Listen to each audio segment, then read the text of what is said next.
श्री स्वामी समर्थ मित्रांनो, सकाळ झालेली आहे। सकाळी सकाळी मी माझ्या बाळाला गुड मॉर्निंग बोलून माझ्या दिवसाची सुरुवात केली।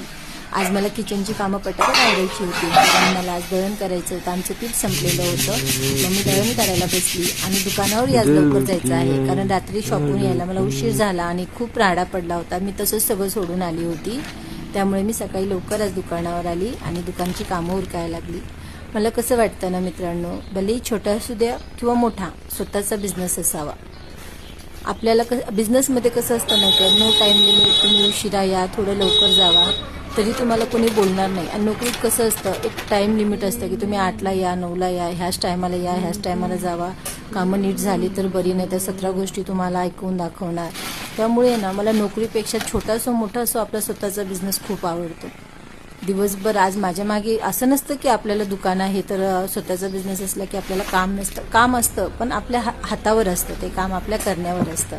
आणि मेन आपले मुलं बाळा आपण सांभाळून ते काम बघू शकतो। त्यामुळे बिझनेस कधीही मला चांगला वाटतो आणि आपल्या कामात कधी दिवस उगवतो कधी मावळतो हे कळत नाही। संध्याकाळ बोलता बोलता संध्याकाळ झालेली आहे, माझा दिवस संपलेला आहे। दुकान मी सगळं आवरून संध्याकाळी घरी निघाली। माझं काही चुकत असेल बोलण्यात तर मला प्लीज मित्रांनो कमेंटमध्ये सांगत जावा। Good night, sweet dreams, bye bye.